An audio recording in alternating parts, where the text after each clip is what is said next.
On l'a évoqué très rapidement il y a quelques minutes avec Ala Poedi, dans la méthode, tuer des frères russes pour arriver à ses fins. Poutine l'a fait de nombreuses fois Ouais. dans sa vie. On a parlé d'attentats, d'immeubles qu'il a fait sauter. C'est ça. Le théâtre de Dubrovka, Ouais. le Beslan. Donc, Ouais. il y a- Racontez-nous ces œufs, parce que nous, on ne les connaît pas. Ok. Non, mais en 10 secondes. Hein. En 10 secondes, Poutine arrive le 9 août 1999. Yeltsin le nomme Premier ministre Ouais. pour qu'il devienne après président. Personne ne le connaît et donc il faut faire de lui un président.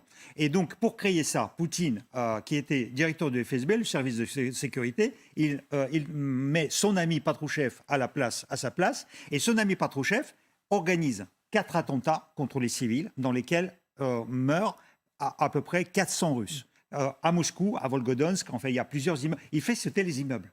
Il fait sauter, au milieu de Moscou, il fait sauter 200 personnes la nuit.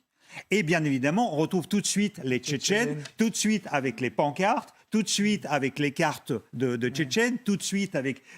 tout est pareil, Et donc, il exactement. faut un homme fort pour établir l'ordre. C'est ça. Il faut un homme fort pour... Il faut créer une situation de terreur pour que la population réclame un homme fort, Sécurité. etc. Et donc, ils se servent de ça pour commencer la guerre de Tchétchénie et Poutine deviendra président dans cette ambiance-là. Ouais. Voilà. Et ils sont pris la main dans le sac. Ils sont pris la main dans le sac lorsqu'ils préparaient un quatrième. attentat à Ryazan, le 4e attentat. Et donc, il y a les milices vigilantes, parce que cette atmosphère a été créée. Les gens ont commencé à faire des milices, ils ont commencé à faire des rondes, ils ont commencé à regarder si le voisin n'est pas un terroriste tchétchène, n'est pas 400 quelqu'un de morts, mauvais. 400 Et alors Et donc, ils ont pris la nuit. Il y a les citoyens vigilants qui arrêtent 3 personnes qui sont en train de décharger de l'explosif dans une tour de 9 étages. Et donc, ils les arrêtent, ils appellent la police locale. La police locale arrive et ces gars, ils sortent les cartes du KGB, du FSB. Extraordinaire. Voilà. Et donc Poutine n'a donc pas hésité en 1999 à tuer, à assassiner plusieurs centaines de Russes pour installer son pouvoir. Ce qui crée d'ailleurs C'est ça. un petit vent de panique, visiblement, chez les philosophes, le cercle réputé proche du Kremlin. Ils se disent un peu, c'est qui la prochaine cible? Est-ce que c'est moi? C'est ce que nous explique cette journaliste russe. Il y a quelques philosophes, entre guillemets, qui sont comme De Guin, qui paniquent presque dans leur chaîne Telegram. Le message est à peu près qui est la prochaine cible.